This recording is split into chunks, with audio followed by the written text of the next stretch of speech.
But the pandemics that we're dealing with, racism was one of the antecedents. Colonialism is an ongoing form of pandemic that we're dealing with.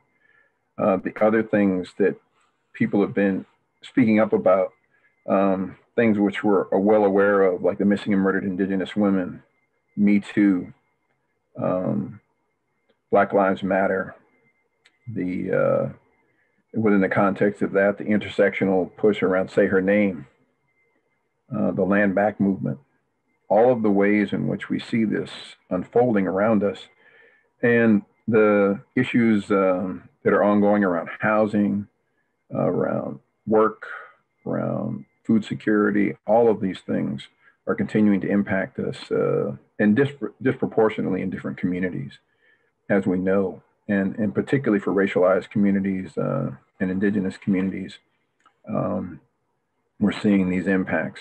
And so, you know, I sit with this this knowledge as I know that we all do, and want to share with you some key concepts, some of which may be familiar to you, some of which may not, but will hopefully help to inform this conversation that we have here today.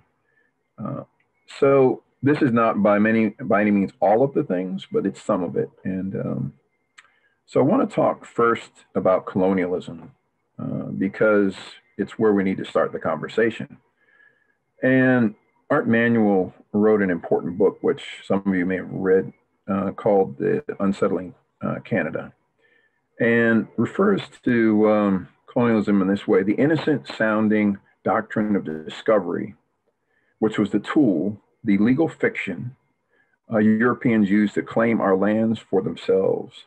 The Americas were portrayed as terras nullius, so meaning empty land, on European maps. But in almost all cases, Europeans were met at times within minutes of arrival by indigenous peoples. The doctrine of discovery remained because it was a legal fig leaf they could use to cover naked thievery. And I want to use that to note the significance of what is the ongoing colonial project, which we know as Canada. And so the other part of it I'd like to speak to is the ways in which it shows up in terms of institutional, structural, interpersonal, and internalized racism. And that shows up as internalized subordination and internalized privilege. And so on an institutional level, as some of which was already alluded to and spoken to very clearly by Giselle, policies and practices which reinforce things organizationally within the context of workspaces and so on, whether we're talking about how schools were used and continue to be used as tools for indoctrination and amplification of dominant narratives. And so there's ongoing push also to shift the ways in which schooling also has a negative impact on folks as much as it tries to have a positive impact. And we have other institutions, for example, when we talk about policing and how that happens, for example, here in Vancouver, disproportionately impacting particularly Indigenous and Black people and other racialized folks. And also dealing with a police force where our police chief says that there is no systemic racism. So if you can't name it, you can't change it. And that continues to be an ongoing problem. Also, when we look at structural issues, so within the context of structural issues, we have certain assumptions about how we see the world, and then those things also inform the ways in which institutions develop policies and practices. But we also see the ways in which it shows up across institutions. So, for example, in the context of policing, not only are people disproportionately apprehended, but also the sentencing is disproportionate, and the consequences and the assumptions to the groups that are criminalized. And so when we talk about colonization, I would argue that that was also a way of criminalizing the existence of indigenous peoples. And then all of the things that followed from that assumption of stealing the land and then making efforts at physical and cultural genocide. So when we look at the interpersonal aspects of it, it shows up often in racist acts, microaggressions. People will say things like, you know, you speak very good English, or where are you from, or you know, for example, trans LGBTQ folks, people say you don't look like such and such. You know, there are ways in which harm is done with quote unquote well-intentioned and good meaning aspects to people speaking. And it's really important that we pay attention to impact, less so to intention when we encounter these things. And then finally, internalized. And these things show up in subtle and also overt ways. So we have internalized dominance and we have internalized subordination. And so that internalized dominance often shows up in the ways in which who's assumed to be in control, who's assumed to be the authority. For example, when we listen to the radio on CBC, what voices do we hear? When we look at TV commercials, the news, who are considered to be the voices of authority? These are the ways in which the subtle nature of internalized dominance and subordination shows up. And who we hire, our biases, all of these things show up in interesting and subtle ways. I'll talk a little bit more about that very briefly when I move on. So when we talk about oppression, we're talking about large framework around classism, racism, sexism, heterosexism, and so on, colonialism. And then within that context, we're also talking about internalized inferiority, self-hate. These are some of the things, and people pushing back against that. So self-determination, resistance, all of the ways in which people resist subjugation. And then there's privilege. So these are the ways in which oppression privileges one group over another group, or groups, I might add as well. And that's the notion of internalized superiority and the sense of entitlement, people's sense of their rights to a particular way. And it can show up, and I'm going to talk specifically about white supremacy for a moment, particularly within the North American context and the discovery framework. Bit of an iceberg. So here we're looking at what is socially acceptable. And though we don't like to think about it now, at the time when the governments were engaged in genocide, both physical and cultural, murder, then we had things such as the Ku Klux Klan. These are things that were considered now to be unacceptable, but at the time when they existed, they were considered to be more acceptable. Neo-Nazis, the alt-right, things such as lynching, hate crimes, what happened tragically at the Capitol in the United States in terms of the assault, racist taunts, slurs, and so on. And then it shows up in what I would say socially acceptable ways. De facto segregation and color blindness, the notion that it's not the issue of racism that's the problem, but it's the racial background of the person who's being targeted. So people will say things like, I don't see you as such and such, I don't think of you as Black, for example, Parker. I think of you as a human being. Well, I can be both of those things. And my Blackness doesn't make me any less human, but the ways in which racism enacts itself on people, on myself, for example, is the problem, not who I am, in the same way that women don't invite rape or sexual assault. That is the issue of the person who's doing the assaulting. And so, we look at other ways in which this stuff shows up with tokenism. There's a whole host of things, gaslighting and microaggressions.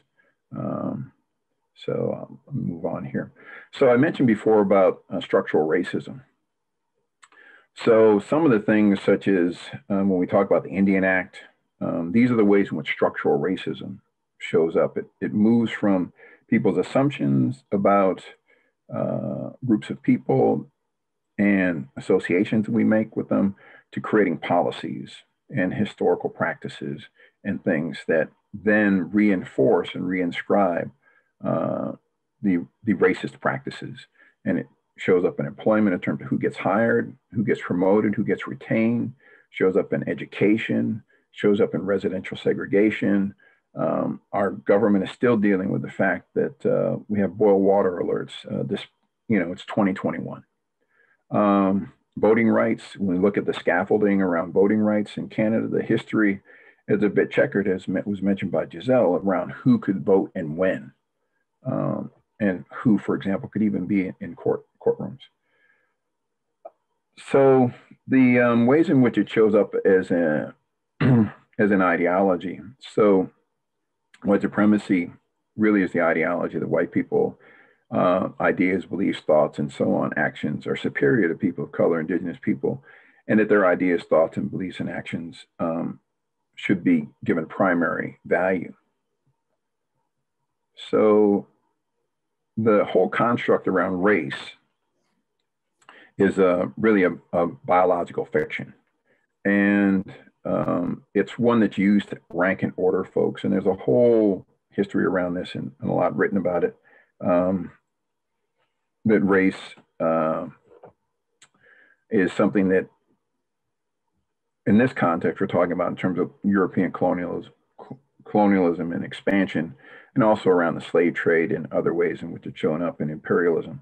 And that race, as is stated here in a very important book by Henry and Tater, as a socially constructed phenomena based on the erroneous assumption that physical differences such as skin color, hair color, and texture, and facial and or other features are related to intellectual, moral, or cultural superiority. So again, that hierarchy, the concept of race really has no bias, no basis in biological reality, and it's heavily documented. And then the systemic nature of racism. And it shows up in a variety of ways. And we talk about this most recently with the work of, for example, Ibram X. Kendi, who wrote a book about being anti-racist and defines racist as one who is supporting a racist policy through their actions or inactions, or expressing a racist idea or action. This is informed by a variety of things, including area called critical race theory. Race really is also a socio-political construct, not a scientific one. And that racism is something that is not only prejudice, but it also supported with social power and oftentimes institutional reinforcement and those systems of advantages. So quickly about the idea of intersectionality. This is a very important piece of work, which is actually something that has been done for quite a long time. It was given a name by Kimberly Crenshaw called intersectionality. And it's the effect of multiple systems of oppression intersecting on people. And so, for example, with Black Lives Matter, Kimberly Crenshaw aptly and appropriately came up with the say her name, because many of the people who were being focused on were male, and usually cis men who were focused on in terms of whose bodies were killed. But he opened up that conversation to say, what about, for example, Black trans women, queer women, people with disabilities, and so on. And so really to expand that conversation. And here we're not looking at multiple identities, but we're looking at multiple ways in which oppression intersects. So for example, with missing and murdered Indigenous women, we're talking about Indigenous people and we're talking about women. So we're talking about colonialism, racism, as well as sexism and how those things impact people.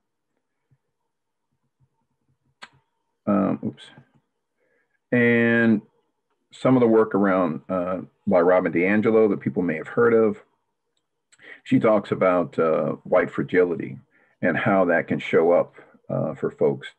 And there are three key things that she talks about with regard to white fragility, which she also characterizes as a form of racial bullying, that it's framed around an individual being a bad person, that's conscious, and it's person consciously does not like a race of a particular group of people, and that it's intentional. So people want to intentionally harm.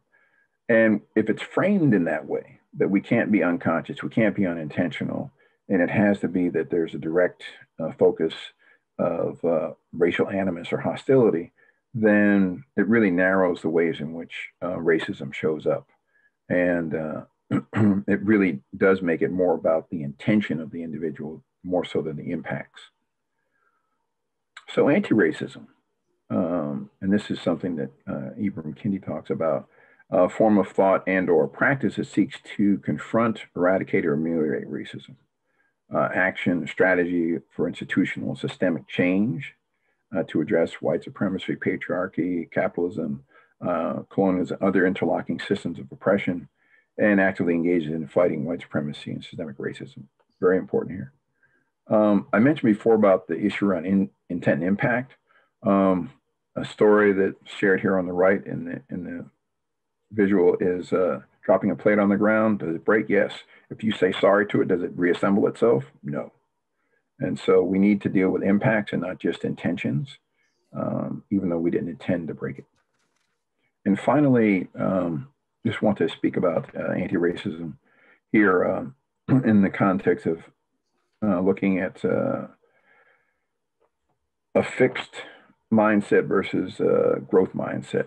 So on the one hand, people will say, I don't know where to start or what to say, versus on the other side of the framework, first I must listen, read, watch, and I'll speak out against injustice. So taking a stand and wanting to move forward and remembering is Justice Murray Sinclair talked about. We want to remember, not forget what informs us for today.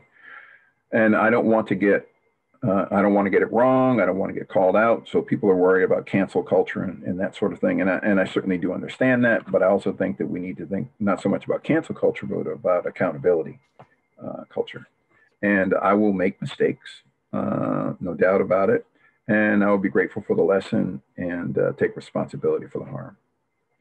It won't make a difference what I do. Nothing is going to change. Or we can say, things happen when I take risk and become a part of something bigger. So again, we see something, we say something, we take a stand. And then I don't get involved in politics. I don't have time. Well, this is also a human rights issue. It's a matter that will take time. And as we've probably heard that, if one of us is harmed, all of us are harmed. So we need to take a stand on these issues. It's vitally important. And that's the conclusion of what I wanted to share. I do want to just make a couple of closing remarks that in the context of this work, for me, one of the key things that I think is important is not just treating people the way we want to be treated, but treating people the way they want to be treated. Really getting to know people and understanding systems and how they operate, and our complicity in those systems and our duty to challenge them, because the norm is racism. The norm is sexism. The norm is classism. These are the the waters that we swim in and that we all swim in. And in order for us to really do some challenging to those things, we have to challenge ourselves on a personal level, but also on a larger intellectual level. So thank you for this time, and really glad to be here. I'd like to also this time share some space, well, not share some space, invite Chief Leanne to also share some very important remarks. Thank you, Giselle and Parker. Very powerful insights into not only BC history, but Canadian history. And my main remark that I'd like to share is that it's not just history. It's not, past events. This is current. I live and breathe as an Indigenous person, as a woman, that racism, that discrimination, that systemic places where I don't see myself, we're not reflected, the oppressive nature of not only the Indian Act, but all agreements through colonization and the mindset of the doctrine of discovery and terra nullius that's so rampant today in our court system. and that this is alive and well. This isn't something that happened. Giselle spoke to the right to vote. Well, we didn't get the right to vote until 1960, right? Women, the oppressiveness of women, Indigenous women specifically, is horrifying. If you look into that, there's just so many hidden corners of this truth that need to come out. And the more that we open our hearts and minds to it, the better we're going to be as human beings. Because I leave you with this thought or idea, concept of what legacy are you going to be leaving for your children? Because those are the most important people. They are going to be our future leaders, our decision makers, our politicians, our entrepreneurs. They're going to be everything and more that we want them to be. But if we're not setting them up to be great human beings, without the destruction of all of what we talked about today, then what was our purpose here? I leave you with that. Thank you.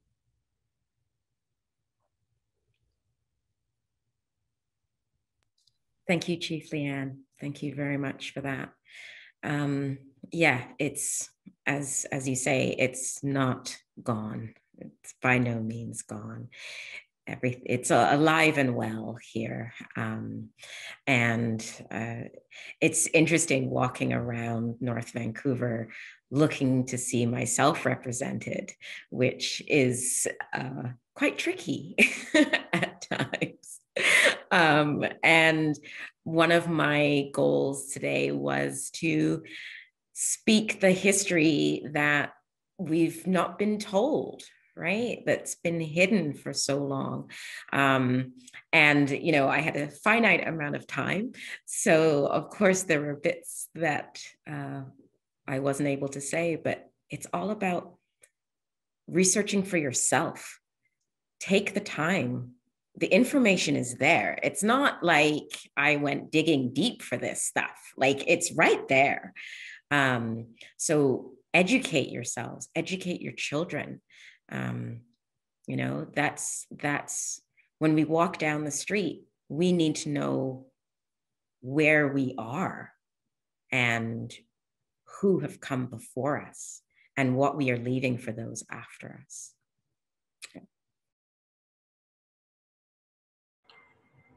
Yeah, that was, yeah, thank you both. I don't really have anything to add myself. I'm just humbled and grateful to be here with folks. And, you know,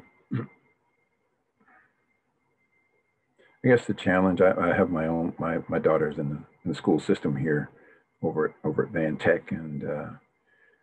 And she's looking forward to next year, taking some courses to learn more, particularly about the racial history of BC, but also not only Black history and Indigenous history, but just more broadly, the stories that are not told and the information that's not shared, that is intentionally, unfortunately, erased, I think.